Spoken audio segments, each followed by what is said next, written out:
Okay, so this is the opening, or beginning, of Mass Control, Engineering Human Consciousness by Jim Keith.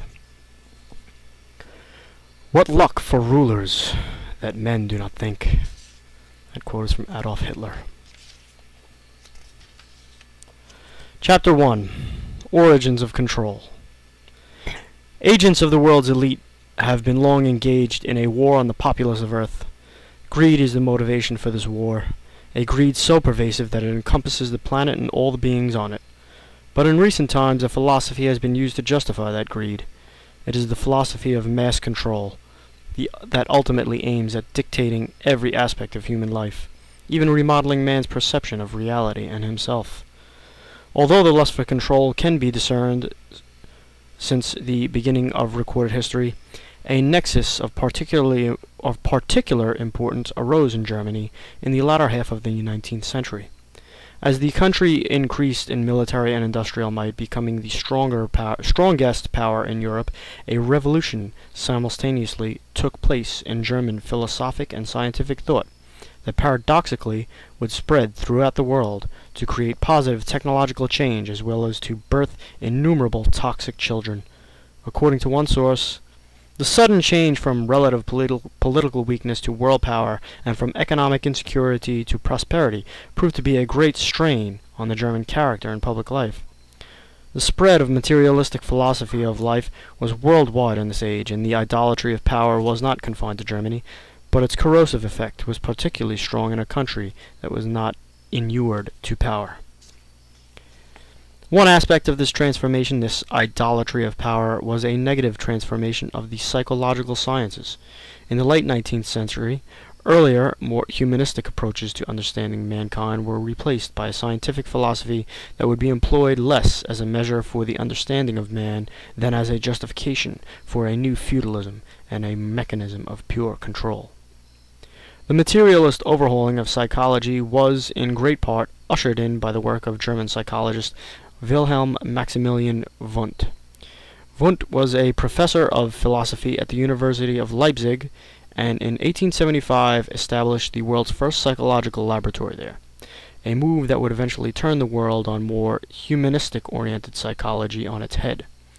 Interesting, but Wundt's grandfather is documented as having been a member of the Illuminati secret society, making it not unreasonable to imagine that Herr Professor may also have been a member of said group. Wundt, in reflection of a powerful materialistic groundswell in German thought,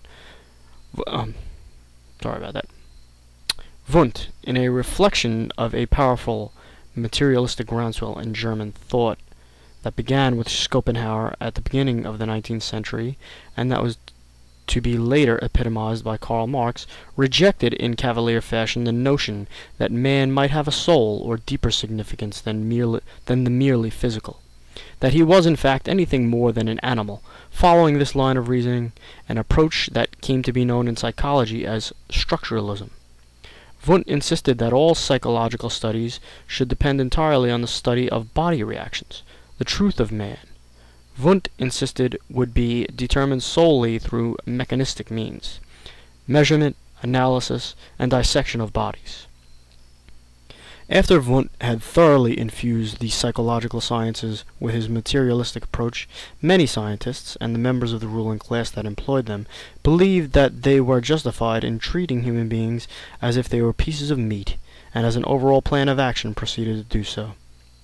The materialist psychological doctrine spread rapidly, with at least 24 laboratories established by Wundt's students between the years 1883 and 1893. With more of the Germans' acolytes fanning out to infiltrate related fields, such as education, Wundt's materialistic approach would infect the thinking of most of the influential psychologists, psychiatrists, educators, and social planners who would follow in the 20th century. One man who marched to Wundt's dirge was the Russian Ivan Petrovich Pavlov. Pavlov conducted a wide-ranging research into techniques of control, primarily using dogs for his experimentation. In the now famous experiment, Pavlov fed his dogs, stimulating salivation while at the same time ringing a bell. After doing this many times, Pavlov was able to stimulate salivation in reaction to the sound of the bell alone. Other of Pavlov's experiments involved rewarding dogs with petting or punishing them with pain. Using these kinds of approaches, Pavlov developed his theory of the conditioned reflex, demonstrating that animals are motivated by patterns of conditioned response, and that conditioning can be artificially induced. The results of Pavlov's experiments did not escape the social planners of his day, nor those who would follow. And so in this first chapter, this short chapter, probably the shortest chapter of the entire book, we're given the groundwork, the basis for modern, I wouldn't say modern psychoanalysis, but the use of modern psychology as more a tool of control rather than as a tool of self-inspection or self-knowledge. I mean, not to say that, you know, psychology is all bad. Not to say that, you know, psychology will not help you understand who you are, what your desires are, or what unconscious desires you have. It's just that,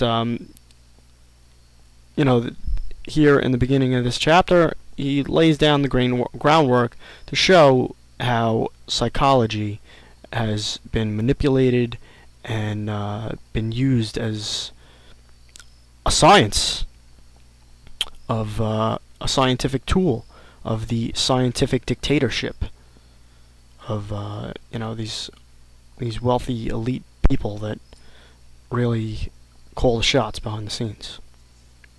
So with that, that's the end of chapter 1, and next video we will be going on to chapter 2.